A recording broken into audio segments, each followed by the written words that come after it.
Good morning students. बिडन academy के इस online platform पर आप सभी का हार्दिक अभिनंदन और स्वागत है। स्टूडेंट्स, पिछले वीडियो में हमने इंग्लिश ग्रामर का टॉपिक पढ़ा था टेंस। इंग्लिश ग्रामर का हम टॉपिक पढ़ रहे थे टेंस और चर्चा की थी, बात की थी कि टेंस एक ऐसा टॉपिक है जो इंग्लिश ग्रामर के हर एक कंसेप्ट में हमारे लिए बहुत सहायक होगा। और टेंस इस प्रकार का एक आधारभूत टॉपिक कह सकते हैं इंग्लिश ग्रामर के किसी भी टॉपिक के लिए। तो शायद मैं आशा करता हूं कि आप लोगों ने उसको अच्छी तरीके से पढ़ा होगा। साथ साथ में अगर पढ़ोगे तो आपको बिल्कुल कंसेप्ट समझ में आएगा, क्योंकि एक कोटेशन है वो आप अपने दिमाग में रखना, अपने नोटबुक के फ्रंट पेज पे भी लिख सकते हो। क्योंकि जब तक हम अभ्यास नहीं करेंगे, तो अभ्यास में अगर किसी चीज़ को नहीं लाएंगे तो वो चीज़ को हम पढ़ कर भी समझ नहीं पाएंगे, क्योंकि जब वो रेगुलर नहीं रहेगी हमारी चीज़। कहने का मतलब अभ्यास के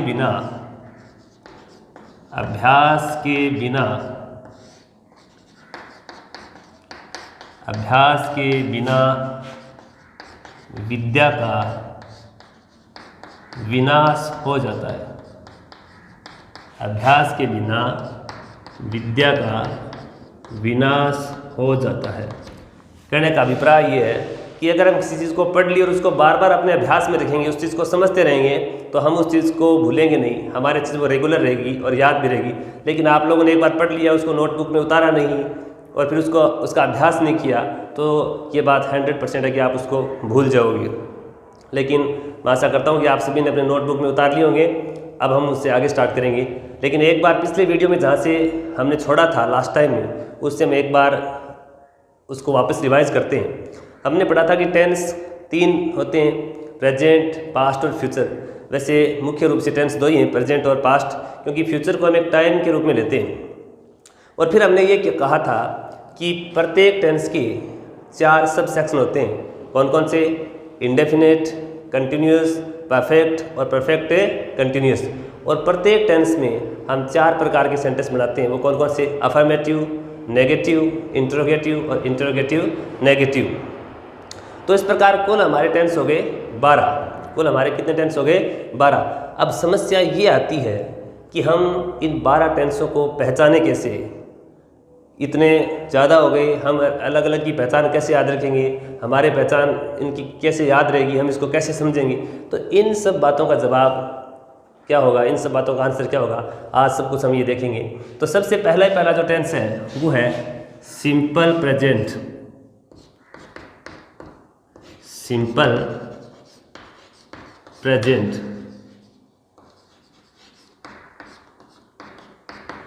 सिंपल प्रेजेंट टेंस यानी साधारण वर्तमान काल, सिंपल प्रेजेंट। सिंपल प्रेजेंट की बात अगर हम करें पहचान की, तो सिंपल प्रेजेंट की क्या पहचान होगी? इंग्लिश के अंदर कुछ एडवर्ब्स होते हैं सिंपल प्रेजेंट के।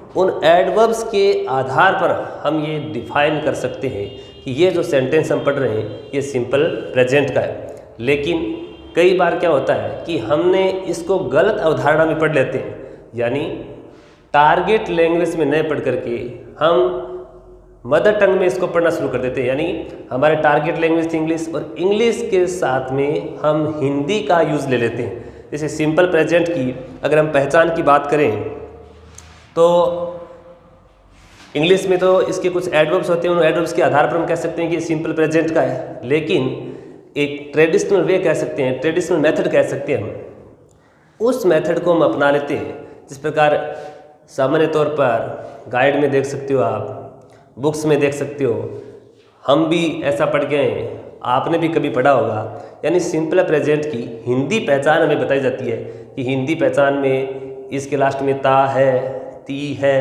ते है, ये वर्ड्स आते हैं। हो सकता है मैं ऐसा नहीं कहूँगा कि एकदम गलत है कि ता है, ती है, ते है, ये वर्ड इसके अंदर आते नहीं है, ऐसा मैं नहीं कहूँगा। ये आते हैं, लेकिन हम इसका हिंदी के साथ कंपैरिजन करते हैं तब ये वर्ड आते हैं। नहीं, हिंदी में भी एक टॉपिक होता है काल। हिंदी के अंदर भी एक टॉपिक होता है काल, उसमें भी उसके अलग अलग पार्ट होते हैं, साधारण वर्तमान काल, अपूर्ण वर्तमान काल, पूर्ण वर्तमान काल, इस प्रकार के उसके भी भाग होते हैं। तो साधारण वर्तमान काल के अंदर इस प्रकार के हिंदी में सेंटेंस होते हैं।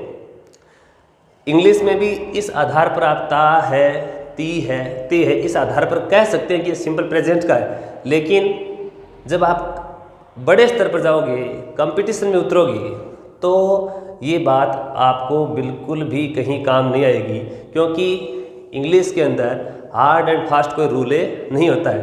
तब आपको दिक्कत आएगी कि हमारे ये ता है, ती है, ते है, ये तो कहीं काम ही नहीं आ रहे हैं। और हालांकि ये सिस्टम ही ऐसा बना दिया एकेडमिक लेवल पर कि मैं ये नहीं कहूँगा कि टीचर्स पढ़ाते हैं, बच्चों को भी ऐसा नहीं लगता कि जब तक ये ता है, ती है, ते है नहीं पढ़ते तो कि हमने टेंस पढ़े हैं। लेकिन ये गलत धारणा है। इसके आधार पर हम ये नहीं कह सकते कि हम ये जो ता है, ती है, ते है, ये जो सेंटेंस है, इन वर्ड से जो अंत हो रहा है वो सिंपल प्रेजेंट का है। तो अब हम इसको डिफाइन कैसे करें, इस चीज़ को सार्थक, इस चीज़ को कैसे सिद्ध करें कि ता है, ती है, ते है, ये वर्ड्स, ये जो शब्द हैं, इनसे एंड होने वाला सेंटेंस भी सिंपल प्रेजेंट का नहीं हो सकता। तो जनरली जो परिभाषा थी ता है, ती है, ते है, ये वर्ड्स इतने मतलब आगे जाकर हमारे लिए काम के नहीं बढ़ेंगे कि जिनके आधार पर हम कोई कंपटीशन फाइट कर सकते हैं, क्योंकि ये चीज़ें कहीं काम में रियल लाइफ में काम में नहीं आने वाली। तो अब मैं कुछ सेंटेंस के आधार पर इस बात को डिफाइन करूँगा कि ये जो ता है, ती है, ते है, ये वर्ड्स हमने पढ़े हैं कि सिंपल प्रेजेंट की पहचान लेकर, सिंपल प्रेजेंट की सेंटेंस का फॉर्मेशन लेकर के हम उसका अर्थ फ्यूचर में कैसे निकाल सकते हैं। जैसे मैं एक सेंटेंस लिख रहा हूँ, the prime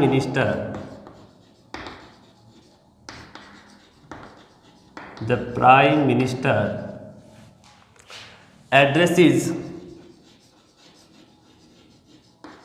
addresses the nation. The prime minister addresses the nation tomorrow.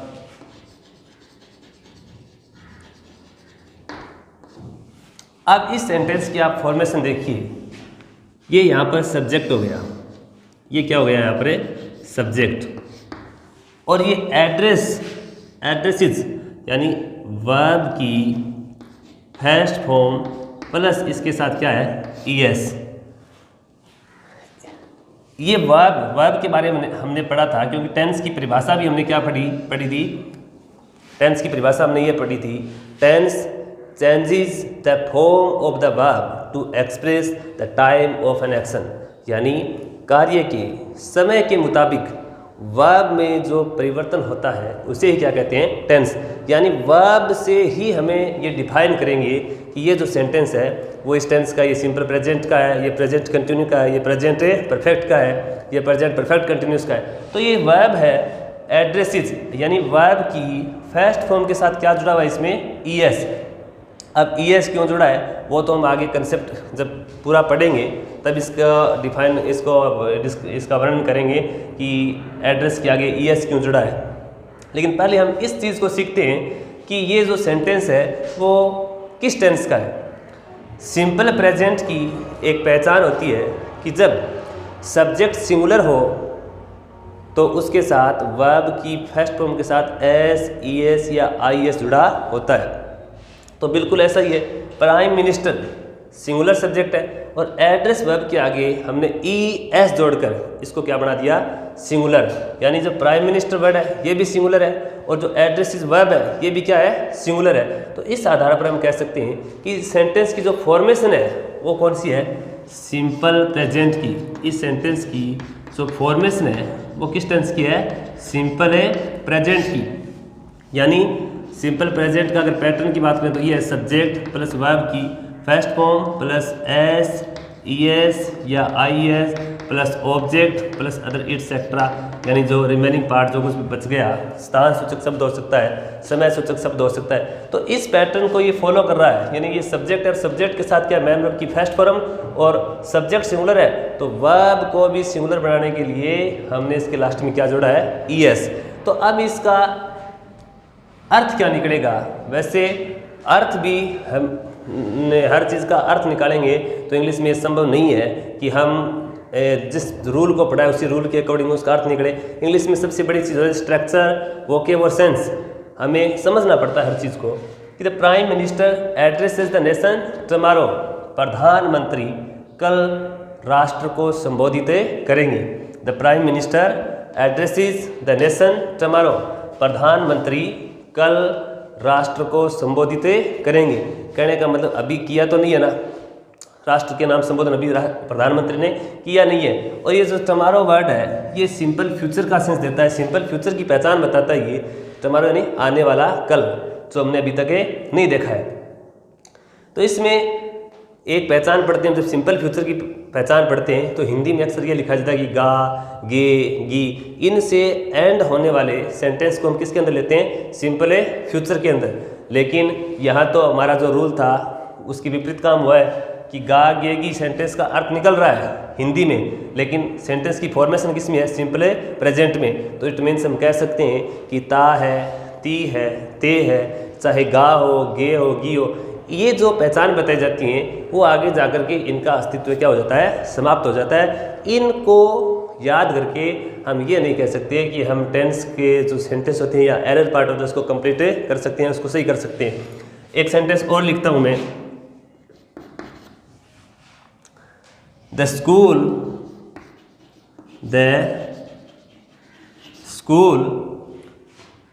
रीओपन्स in July, the school reopens in July. अब इस सेंटेंस को देखिए, ये हो गया इसका सब्जेक्ट और ये हो गई मैन वर्ब, यानी वर्ब की फर्स्ट फॉर्म के साथ क्या जुड़ा हुआ है, एस, और ये क्या हो गया, subject. School, the school reopens in जुलाई, यानी विद्यालय पुनः जुलाई में खुलेगा। इस सेंटेंस का अर्थ क्या निकला है, विद्यालय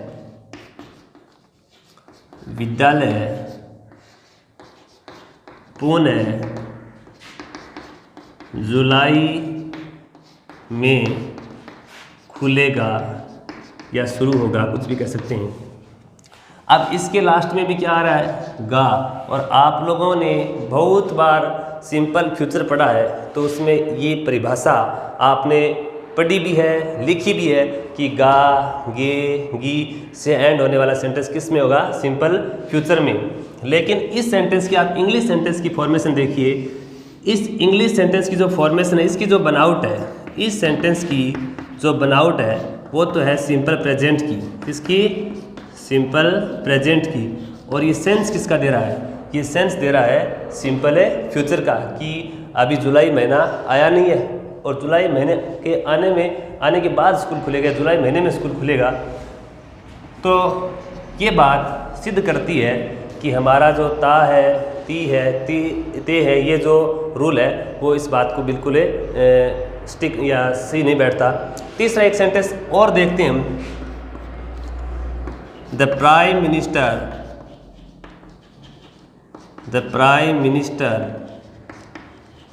कम्स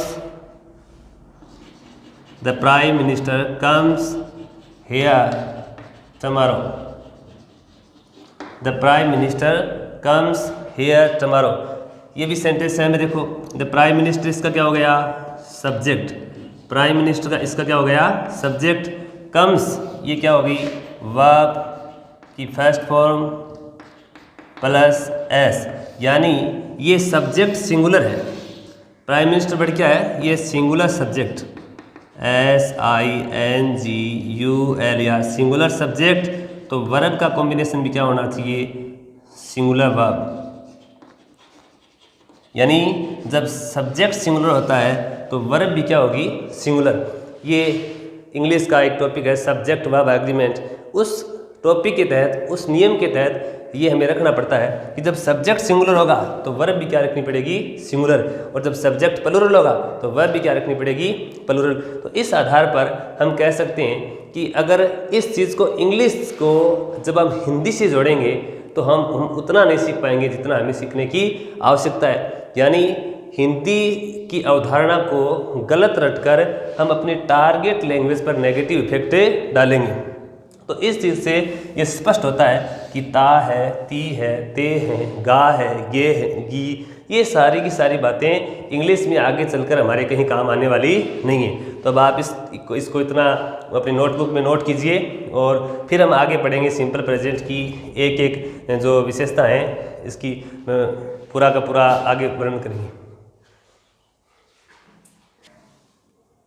अब देखिए विद्यार्थियों, स्टूडेंट्स, देखिए हमने ये पढ़ा है, ये देखा था कि जो सेंटेंस थे वो सिंपल प्रेजेंट के थे, लेकिन उनका जो सेंस कैसा क्या निकल रहा था, सेंस निकल रहा था सिंपल फ्यूचर का। यानी the prime minister addresses the nation tomorrow, प्रधानमंत्री कल राष्ट्र को संबोधित करेंगे, ये सेंटेंस था। इसकी जो फॉर्मेशन थी, इसकी जो बनावट थी वो थी सिंपल प्रेजेंट की। यानी सिंपल प्रेजेंट का जो पैटर्न जिसको बोल सकते हैं वो सिंपल सेंटेंस का ये रहता है, सब्जेक्ट प्लस वर्ब। अगर सब्जेक्ट सिंगुलर है तो उसके साथ वर्ब के साथ हमें एस, ई एस और आई एस को जोड़ना पड़ता है। उसके बाद ऑब्जेक्ट और बाकी जो रिमेनिंग पार्ट बच गए वो आगे कुछ भी, चाहे एडवर्बियल हो, समय सूचक शब्द हो, स्थान सूचक शब्द हो, वो आ सकता है। तो हमने इन 3 सेंटेंस के आधार पर यह सीखा है कि सेंटेंस और जो टेंस की सिंपल प्रेजेंट की जो पहचान है वो हमें हिंदी के आधार पर याद नहीं रखनी है कि हम इस चीज़ को पकड़ के बैठ जाएंगे, ता है, ती है, ते है, इनके एंड वाला वर्ड ही सिंपल प्रेजेंट का होगा। लेकिन इसका हम जुडिशियस यूज कर सकते हैं। किसका? जो हमने अभी चर्चा की थी ना, ता है, ती है, ते है, इन वर्ड का हम जुडिशियस, JUDICIOUS, जुडिशियस यूज यानी उचित उपयोग, इसका अगर हमारे इस चीज़ को लेकर कुछ कंसेप्ट क्लियर हो रहे हैं, यानी साधारण वाक्य समझ में आ रहे हैं हमारे छोटे स्तर पर, यानी कक्षा जैसे 5 या 6 का जो स्टूडेंट हो तो वो इस चीज़ को आसानी से पकड़ सकता है। जैसे मैं एक सेंटेंस लिखता हूँ, मैं स्कूल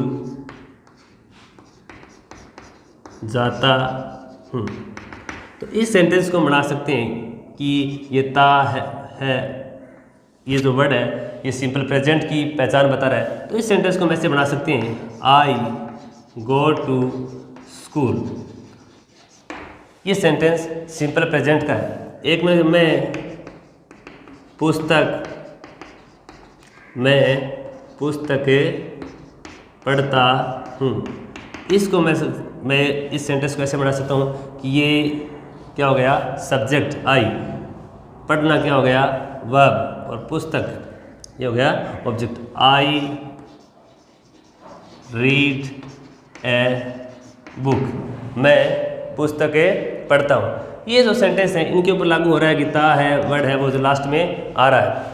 तो कहने का मतलब इनका हम जुडिशियस यूज कर सकते हैं। अगर साधारण तौर पर छोटे स्तर पर हमारे अगर ये बात हमारी समझ में आ रही है कि ता है, ती है, ते है, इनके एंड वाला वर्ड सिंपल प्रेजेंट का है, तो हम इसका जुडिशियस यूज कर सकते हैं। लेकिन ये व्यापक स्तर पर जो ये चीज़ें हैं वो यूनिक नहीं है, ये इतनी सत्य नहीं है या इतनी स्ट्रिक्ट नहीं है कि हम इसको हार्ड एंड फास्ट रूल कह सकते हैं कि हर किसी सेंटेंस में इसको काम में ले सकते हैं।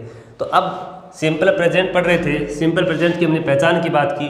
इसकी जो इंग्लिश पहचान होगी यानी जो एडवर्ब्स होंगे वो हम आगे पढ़ेंगे, लेकिन हिंदी पहचान को हमने यहाँ से सीखा है कि हिंदी पहचान इतनी सार्थक नहीं होती। तो अब अगला पॉइंट इसका लिखते हैं, helping verb. Helping verb, helping, जैसे इस सेंटेंस के इस वर्ड के शाब्दिक अर्थ से हमें पता चल रहा है, हेल्प यानी सहायता करना, तो हेल्पिंग वर्ब यानी सहायक क्रिया। हेल्पिंग वर्ब का अर्थ क्या होता है, सहायक क्रिया, यानी वो वर्ब्स जो मेन वर्ब को सपोर्ट करती हैं। कल हमने पढ़ा था ना वर्ब के बारे में, तो हेल्पिंग वर्ब वो होती हैं जो मेन वर्ब को क्या करती हैं, सपोर्ट करती हैं। तो इस सिंपल प्रेजेंट के अंदर, इस टेंस के अंदर हम ये कह सकते हैं, यानी जैसे हमने पहले पढ़ा है कि टेंस में 4 प्रकार के सेंटेंस बनाए जाते हैं, अफर्मेटिव, नेगेटिव, इंटरोगेटिव और इंटरोगेटिव है नेगेटिव। तो अफर्मेटिव सेंटेंस की बात करें तो सिंपल प्रेजेंट की अफर्मेटिव सेंटेंस में हेल्पिंग वर्ब का यूज नहीं होता है। तो हम लिखेंगे अफर्मेटिव,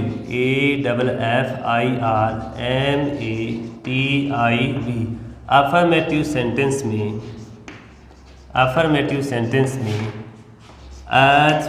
का यूज नहीं होता है। जब अफर्मेटिव सेंटेंस में HV का यूज़ नहीं होता है तो इस टेंस के अफर्मेटिव सेंटेंस की जो सेंटेंस पैटर्न है वो क्या रहेगा, वो हम पढ़ेंगे आगे विस्तार से। इससे पहले हम बात करें कि जब अफर्मेटिव सेंटेंस में HV का यूज़ नहीं होगा तो बाकी जो 3 सेंटेंस बच गए, नेगेटिव, इंटरोगेटिव और इंटरोगेटिव है नेगेटिव, तो उनमें किस प्रकार की हेल्पिंग वर्ब का उपयोग होगा। तो हम ये कह सकते हैं नेगेटिव, इंटरोगेटिव व इंटरोगेटिव नेगेटिव सेंटेंसेस में, इंटरोगेटिव नेगेटिव सेंटेंसेस में HV कौन कौन सी होंगी, डू या डज। इस चीज़ को हम यहाँ से एक बात ये भी याद रख सकते हैं कि जहाँ हम बात करें प्रेजेंट तो आप याद कर सकते हो वर्ब की फर्स्ट फॉर्म, यानी शॉर्ट इसकी डेफिनेशन ये भी हो सकता है कि प्रेजेंट मतलब वर्ब की फर्स्ट फॉर्म, पास्ट मतलब वर्ब की सेकंड फॉर्म। ये हमने पिछले वीडियो में हमारे जो बेसिक कंसेप्ट था, बेसिक टर्म था, उसमें हम पढ़ चुके हैं कि वर्ब का क्लासिफिकेशन कर चुके हैं कि बी की फॉर्म कौन सी होती है, हैव की फॉर्म कौन सी होती है और डू की फॉर्म में कौन सी होती है। जैसे हमने पढ़ा था, एक बार मैं पुनः इसकी चर्चा कर देता हूँ। डू की फॉर्म लिखी थी डू, डज व डिड। बी की फॉर्म लिखी थी इज, एम, आर, वॉज व वर। और हैव की फॉर्म लिखी थी हैज, हैव और हैड। तो देखो डू और डज दोनों फर्स्ट फॉर्म में, इज, एम, आर ये तीनों फर्स्ट फॉर्म में, हैज़ और हैव ये तीनों फर्स्ट फॉर्म में, डिड सेकंड फॉर्म है, वॉज और वर सेकंड फॉर्म में और हैड सेकंड फॉर्म में। तो ये जो तीनों डिड, वॉज, वर और हैड ये सारे की सारी पास्ट में यूज होंगी। डू और does, is, am, are, has और हैव ये सारी किस में यूज होंगी, प्रेजेंट में। तो कहने का मतलब ये हुआ, अपना अभिप्राय ये हुआ कि प्रेजेंट को संक्षिप्त रूप में हम इतना ही समझ सकते हैं कि प्रेजेंट मतलब वर्ब की फर्स्ट फॉर्म, पास्ट मतलब वर्ब की second form. Short and sweet definition होगी अपनी, इतनी बात से समझ सकते हैं कि जहाँ पास्ट नाम आए वहाँ कौन सी फॉर्म होगी, सेकंड फॉर्म, और प्रेजेंट होगा वहाँ पर वर्ब की फर्स्ट फॉर्म।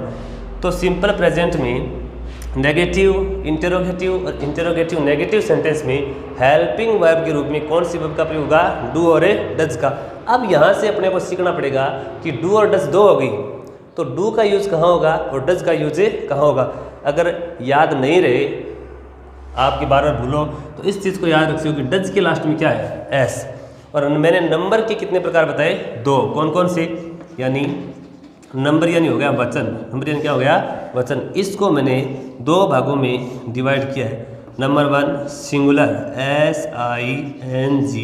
SINGULAR, और दूसरा हो गया प्लूरल, PLURAL। यानी नंबर, और नंबर को कितने भागों में डिवाइड कर दिया, सिंगुलर और प्लूरल। कहने का मतलब यहाँ से ये अर्थ निकल के आ रहा है कि इसका मतलब सब्जेक्ट भी कितने प्रकार के हो गए, 2 प्रकार के, एक तो सिंगुलर और दूसरा प्लूरल। तो सिंगुलर सब्जेक्ट कौन कौन से होते हैं, ही, सी, इट व सिंगुलर नाउन,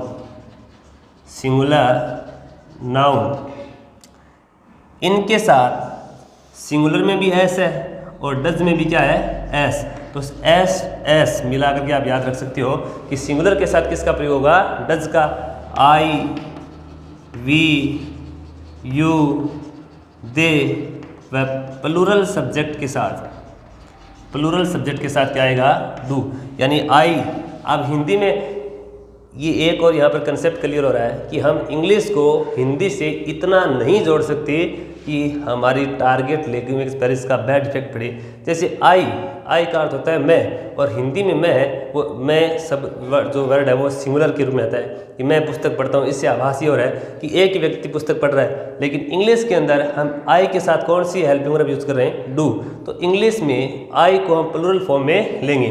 तो I, we, you, they, plural subject मतलब यहाँ पर हमने पढ़ा था ही, सी, इट व सिंगुलर नाउन मतलब जैसे किसी एक व्यक्ति का नाम हो गया तो एक व्यक्ति का नाम की फॉर्म होगी सिंगुलर। लेकिन जब हम ये कहें राम एंड श्याम, तो राम और श्याम कितने व्यक्ति हो गए? 2। और एक से अधिक को व्यक्त करना किसके अंदर आएगा? प्लूरल। तो उसके साथ हम कौन सी हेल्पिंग वर्ब का यूज़ करेंगे? डू। तो इतना समझ में आया कि सिंगुलर फॉर्म के साथ डज और प्लूरल फॉर्म के साथ डू। सिंगुलर के साथ क्या आएगा? डज, और प्लूरल के साथ क्या आएगा? डू। अब बात करते हैं कि कई छोटे बच्चों की दिक्कत हो सकती है कि नाउन क्या चीज़ है, ये क्या चीज़ है। तो आप पहले इसको इतना अपनी नोटबुक में उतारिए, फिर हम पढ़ेंगे नाउन का शॉर्ट परिचय करवाएंगे आपको कि नाउन क्या चीज़ होती है। चलो हम बात कर रहे थे नाउन की। किसकी बात कर रहे थे? नाउन। नाउन का अर्थ होता है संज्ञा। नाउन का अर्थ क्या होता है? संज्ञा। अब संज्ञा शब्द से आप हिंदी में आपने बहुत बार ये परिभाषा पढ़ी है, किसी व्यक्ति, वस्तु, स्थान, अवस्था या भाव के नाम को क्या कहते हैं? संज्ञा। लेकिन इस चीज़ से इस रटने के बजाय आप ये याद रखो कि अपने आँखों के सामने जो कुछ भी दिखाई दे रहा है या जिस चीज़ को महसूस कर रहे हैं वो सारी क्या है? संज्ञाएँ। इस प्रकार आप क्लासरूम में पढ़ते हो तो आपका टीचर किसके ऊपर लिखता है? ब्लैक बोर्ड पे। किससे लिखता है? चौक से। आप हाथ में क्या रखते हो? पेन। किस पे लिखते हो? बुक पर, नोटबुक पर। जो अपना बुक, नोटबुक किसके अंदर रखते हो? बैग के अंदर। तो ये सारी चीज़ें क्या हैं? संज्ञाएँ। आपके अंदर अलग अलग तरीके के विचार आते हैं। आप किसी के प्रति घृणा प्रकट करते हो, किसी के प्रति मतलब अपना प्रेम प्रकट करते हो, तो ये सारे भाव ही ये क्या है? संज्ञाएँ। तो इनको इंग्लिश में क्या कहेंगे? नाउन। नाउन एक टॉपिक है, वो हम इसको अलग से विस्तार से पढ़ेंगे। लेकिन यहाँ जब चर्चा आ गई कि सिंगुलर नाउन और प्लूरल नाउन, तो मैं साधारण तरीके से, सिंपल तरीके से यहाँ इसको एक्सप्लेन कर रहा हूँ। नाउन का जो टॉपिक है वो हम अलग से पढ़ेंगे विस्तार से। लेकिन एक बार नाउन की जो जनरली जो परिभाषा है वो मैं आपको बताता हूँ। नाउन क्या चीज़ होती है? A noun is the name, a noun is the name of a person, place, thing, quality, condition. A noun is the name of a person, place, thing, quality, condition and a action. यानी a noun is the name of a person, किसी व्यक्ति का नाम, किसी स्थान का नाम, किसी वस्तु का नाम, किसी गुण, किसी अवस्था और किसी कार्य के नाम को हम क्या कहते हैं? नाउन कहते हैं। अब हम इनके एक एक एग्जाम्पल के तौर पर देखेंगे कि प्रश्न क्या होता है। प्रश्न का अर्थ क्या हो गया? व्यक्ति। जैसे व्यक्ति, किसी आदमी का नाम हो सकता है, राम, श्याम, ये सारे क्या हो गए? प्रश्न हो गए। अगला वर्ड है, हमने लिखा था प्लेस। प्लेस का मतलब हो गया स्थान। स्थान में बुच्चावास, ये भी एक नाउन है। जयपुर, ये वर्ड भी क्या है? नाउन। अगला है थिंग। थिंग यानी क्या हो गया? वस्तु।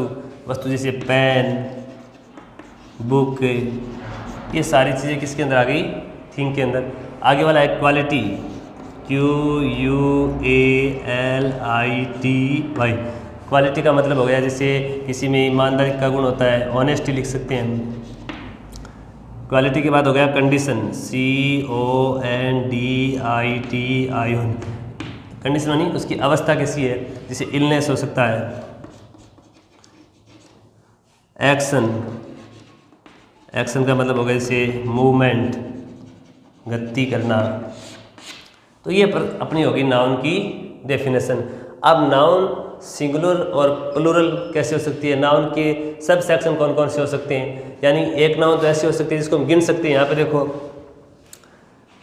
पेन, बुक, इन सब चीज़ों को तो हम गिन सकते हैं, लेकिन ऑनेस्टी, ईमानदारी को गिन थोड़ी सकते हैं कि एक ईमानदारी, दो ईमानदारी, ऐसे ईमानदारी को हमें काउंट नहीं कर सकते। तो काउंट के आधार पर, गणना के आधार पर नाउन कितने प्रकार की हो सकती है, दो प्रकार की। कौन सी, काउंटेबल और अनकाउंटेबल।